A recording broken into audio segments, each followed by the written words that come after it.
When Dr. Hugh Ross was a young boy, he was fascinated with astronomy. Hugh read every physics book in the school library by the time he was 7. As a teen, he was convinced the Big Bang Theory was the only explanation for the origin of life, until he picked up the Bible. Since then, Dr. Ross has been providing scientific evidence of a purpose-filled universe and explains recent discoveries in his updated book, The Creator and the Cosmos. Well, Dr. Ross joins us now. It's an honor to have you with us. Thanks for being here. Let's pick up from just that intro where you went along in your childhood thinking the Big Bang sort of explained everything. How is the Big Bang at odds, or is it at odds with the biblical account in Genesis? Well, I remember when I first gave the Bible a serious read, I was stunned to discover that it taught the fundamentals of Big Bang cosmology. Repeatedly through the Bible, it talks about how the universe has a beginning, not any kind of beginning, but an actual beginning of space and time, and how the universe continuously expands from that space-time beginning under laws of physics that don't change, where one of those laws is a pervasive law of decay. Now, that's basically the second entropy, law of thermodynamics. It's entropy, right?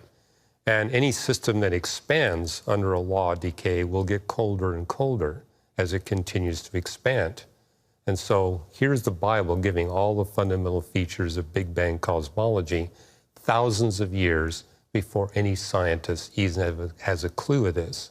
So for over 2,000 years, the Bible stood alone as the only text that says the universe expands from a space-time beginning under laws of physics that don't change. Most people don't understand that at the time that that was happening, the same time, you know, you look at Greek philosophy, their underlying assumption is that everything that is has always been. There was no beginning. Well, up until the 19th century, that was a dominant scientific view that the universe was eternal, and it was Einstein's theory of relativity, and then the later observations of the galaxies that basically said, no, the universe is not eternal.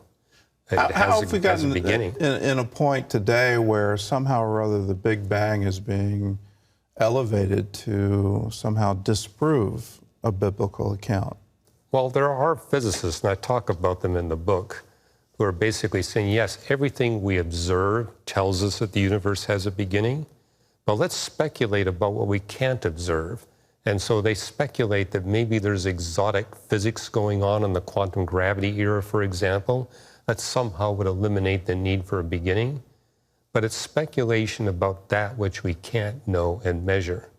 And the Bible encourages us, we need to base our life on what we can test, what we can see and measure. And everything we can see and measure about the universe tells us it has a beginning.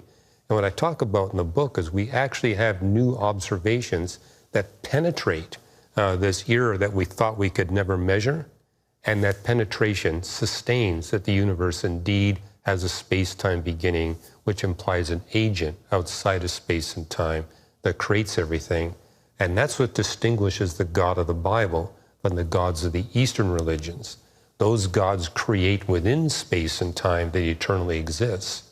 The God of the Bible, space and time doesn't exist until God creates it. Well, let's talk about the book, The Creator and the Cosmos. Did you write this for Christians as an apologetic, or did you write it for skeptics? It's mainly written for people who are not yet believers. But I wrote it in a way that Christians can appreciate what it talks about, because basically what's happening is that people buy this book and give it to their non-Christian friends. And so, and this is the 4th edition now. And it basically demonstrates a biblical principle you see in Job and Psalms. The more we learn about nature, the more evidence we'll have for the supernatural handiwork of God. There's 80 new pages of content in this 4th edition, basically making the point the evidence is exponentially increasing in science that there must be a God beyond space and time that created his universe and designed it so that billions of us can be redeemed through the creator work of the universe. Well, let's take on one of the theories that is being promulgated to actually counter that, because the universe we see is rational, because it did have a definite beginning, there are laws to it that seem to be rationally based. The counter argument is, well, there must be a multiverse then. Right. There must be an infinite number of universes, and in that randomness of the infinite number, the one that we inhabit, the one that developed intelligent life, has to be by accident, and it's just one of an infinite number. Well, when I came up with the first edition of this book, and I was speaking about it, I told audiences there will come a time when the fine-tuning evidence that makes the existence of human beings possible in the universe will become so overwhelming that atheists will have nowhere else to go but to hypothesize that there's an infinite number of universes, all with different characteristics, and our universe by pure chance has all of these fine-tuned characteristics. But the argument is self-defeating, and it was a physicist, an atheist physicist, Leonard Susskind, that pointed this out. He says the multiverse, as it's framed by atheists, not only explains away God's design, it explains away all design. So, for example, I give a scenario in the book saying if you assume there's this infinite number of universes with an infinite number of characteristics, there's going to be an infinite number of planets with an infinite variety of birch trees. And you're going to have a birch tree species that peels white pieces of bark that are 8.5 by 11 inches. And these pieces of bark will fall on soil that's got chemicals in it that makes random markings on these pieces of birch bark. And those random markings, if in an infinite number of universes, will be identical to all the sentences and paragraphs and equations you see in every research paper published by every scientist. All these papers published by Stephen Hawking, it didn't come from his mind, the multiverse did it. So if it explains away all human design, you basically have an inconsistent philosophy.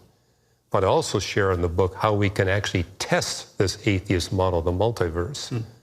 If what they say is true, then the more we learn about the universe, we should see the physical evidence for fine-tuning design go down instead of up.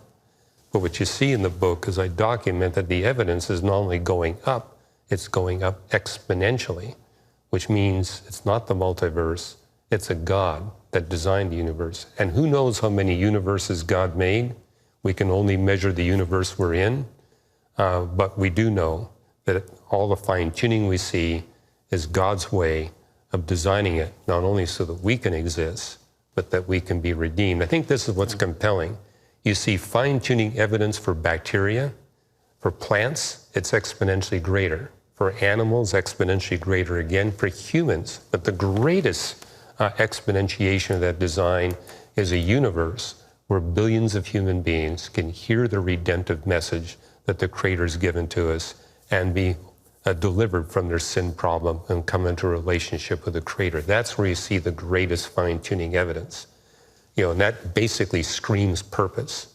The universe was not only designed to make possible our existence, it was designed for a specific purpose so that we humans can fulfill our destiny.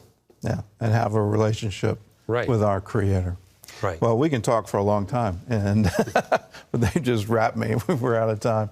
I know you want to have more on this. The book is called The Creator in the Cosmos, How the Latest Scientific Discoveries Reveal God. And it's available now wherever books are sold. Thanks for being with us. Yeah. God bless. welcome. All right.